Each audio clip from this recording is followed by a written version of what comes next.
Please subscribe my YouTube channel.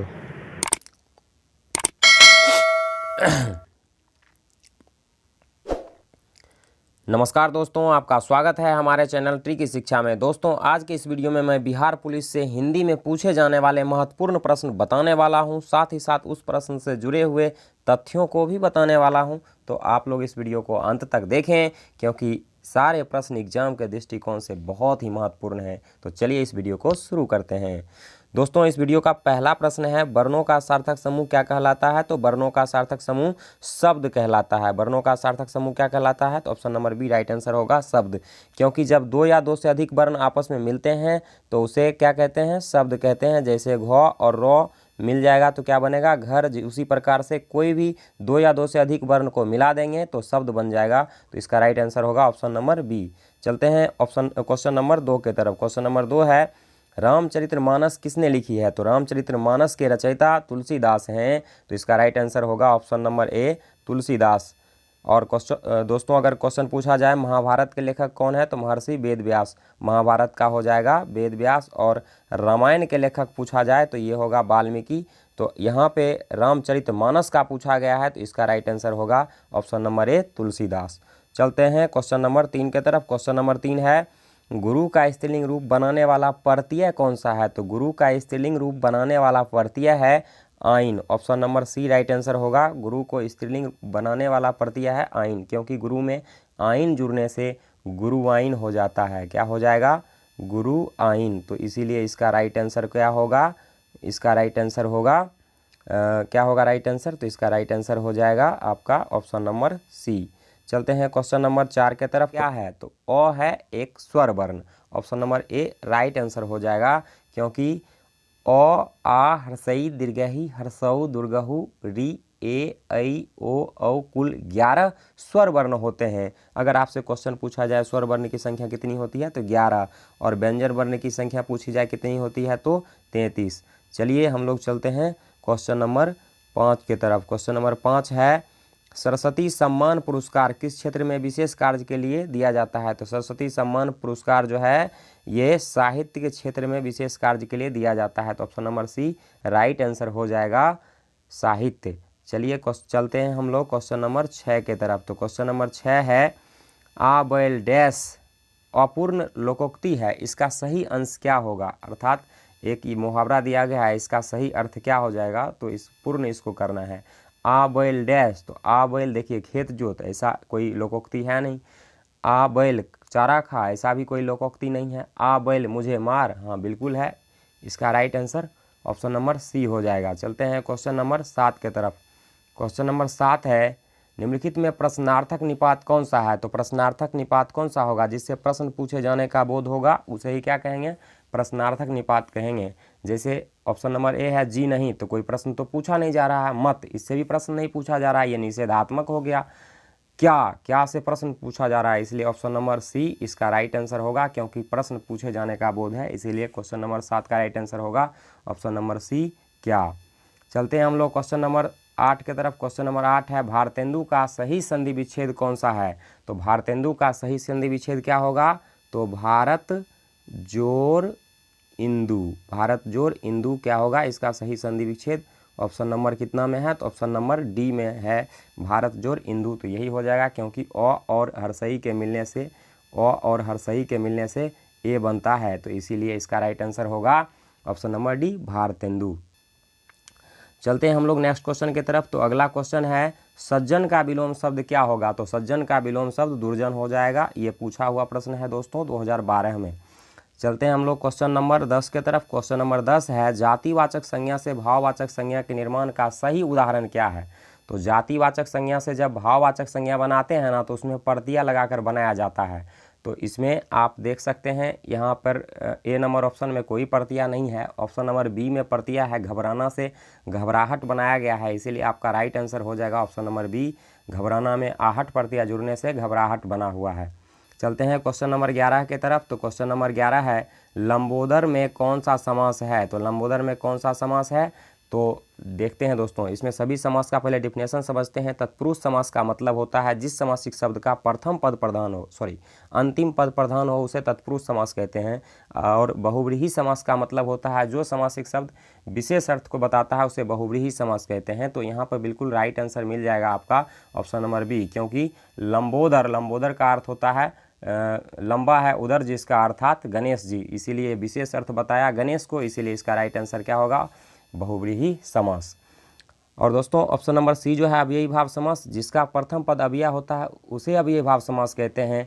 और कर्मधारय समास में जिसका प्रथम पद उपमा और दूसरा पद उपमेय होता है उसे कर्मधारय समास कहते हैं। तो इसका राइट आंसर आपका हो जाएगा ऑप्शन नंबर बी, बहुव्रीहि समास। चलते हैं क्वेश्चन नंबर 12 के तरफ। क्वेश्चन नंबर 12 है संकेतवाचक अव्यय वाक्य है, यानी किसमें संकेतवाचक अव्यय है। तो अब आप लोग देख सकते हैं यहाँ पर कि पहला वाक्य है यह गिलास आधा भरा है। तो इससे पता चल रहा है कि कहीं ना कहीं कुछ संकेत किया जा रहा है कि यह गिलास आधा भरा है, संकेत है, यह जो गिलास है वह आधा भरा है। और तो इसका संकेतवाचक अव्यय तो आपका यही हो जाएगा कि यह गिलास अब आधा भरा है, option number A right answer हो जाएगा। लेकिन आगे के ऑप्शन भी पढ़ेंगे तो उसमें किसी में संकेत नहीं है, इसीलिए इसका राइट आंसर ए होगा। चलते हैं क्वेश्चन नंबर 13 के तरफ। क्वेश्चन नंबर 13 है जिसे जीता ना जा सके वाक्यांश के लिए एक शब्द देना है, यानी अनेक शब्दों के बदले एक शब्द पूछा गया है। तो जिसे जीता ना जा सके उसे अजय कहा जाता है, option number C right answer हो जाएगा। चलते हैं क्वेश्चन नंबर 14 के तरफ। तो क्वेश्चन नंबर 14 है एक मुहावरा दिया गया है अटका बनिया दे उधार। अटका बनिया दे उधार मुहावरे का सही अर्थ पूछा जा रहा है। तो अटका बनिया दे उधार मुहावरे का सही अर्थ क्या होगा। तो इसका सही अर्थ हो जाएगा कि मजबूरी में कष्ट सहना, अर्थात बेचारगी में कष्ट सहना। देखिए option number C right answer हो जाएगा, बेचारगी में कष्ट सहना। अटका बनिया दे उधार मतलब बेचारगी में कष्ट सहना। तो चलते हैं क्वेश्चन नंबर 15 के तरफ। क्वेश्चन नंबर 15 है निम्न में से शुद्ध शब्द का चयन करें। शुद्ध शब्द को चुनना है। तो शुद्ध शब्द देखिए, जब भी शुद्ध शब्द को चयन करने के लिए पूछा जाए तो आप लोग उसको उच्चारण सही तरीके से करेंगे। उच्चारण अगर आप सही तरीके से करते हैं तो आपको स्वतः पता चल जाएगा कि शुद्ध शब्द कौन सा है। तो यहाँ पे हम शुद्ध शब्द पढ़ेंगे श्रृंगार होता है। तो श्रृंगार किस में लिखा हुआ है, तो श्रृंगार ऑप्शन नंबर बी में लिखा हुआ है, इसीलिए इसका राइट आंसर हो जाएगा ऑप्शन नंबर बी श्रृंगार। चलिए हम लोग चलते हैं क्वेश्चन नंबर 16 के तरफ। क्वेश्चन नंबर 16 है निम्न शब्द में तत्सम का सही तद्भव क्या है। यानी एक तत्सम शब्द दिया गया है चतुष्कोण, उसका तद्भव पूछ रहा है। तत्सम का बिगड़ा हुआ रूप तद्भव होता है। तो यहाँ चतुष्कोण का बिगड़ा हुआ रूप का मतलब चार कोण अर्थात चौकोर। Option number A right answer हो जाएगा चौकोर, क्योंकि उसका बिगड़ा हुआ रूप क्या कहलाता है, तद्भव कहलाता है। तत्सम का बिगड़ा रूप तद्भव कहलाता है, इसलिए राइट आंसर क्या होगा, चौकोर। चलते हैं हम लोग नेक्स्ट क्वेश्चन की तरफ। अगला क्वेश्चन है लोकप्रिय शब्द में समास है। लोकप्रिय शब्द में कौन सा समास है, तो लोकप्रिय शब्द, लोकप्रिय देखिए समास शब्द जो होता है, समासिक शब्द को जब हम लोग तोड़ते हैं तो उससे पता चलता है कि कौन सा समास है।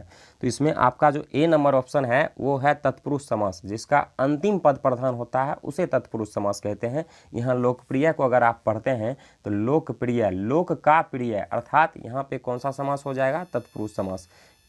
दोस्तों अगर आप लोग समास नहीं समझते हैं और संधि नहीं समझते हैं तो हमारे चैनल पे आपको वीडियो मिल जाएगा, संधि और समास और वर्ण का उच्चारण तीनों टॉपिक का आप लोग जाकर निश्चित रूप में देख लें, क्योंकि बिहार पुलिस के लिए तीनों टॉपिक बहुत ही ज़्यादा महत्वपूर्ण है।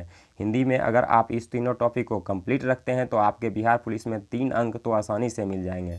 चलते हैं हम लोग 18 नंबर क्वेश्चन की तरफ। तो 18 नंबर क्वेश्चन है शुभागमन में कौन सी संधि है। शुभागमन में कौन सी संधि है, शुभ आगमन में कौन सी संधि है। दोस्तों इसको तोड़ कर देखिए, शुभ आगमन, शुभ आगमन यानी शुभ में अ है, भ में अ है और आगमन आ, अ और आ के मिलने से कौन सा वर्ण बनता है, तो आ बनता है और आ होता है दीर्घ संधि, इसीलिए आपका आंसर हो जाएगा बी दीर्घ संधि। चलते हैं हम लोग नेक्स्ट क्वेश्चन की तरफ। तो नेक्स्ट क्वेश्चन है तो का उच्चारण स्थान क्या है।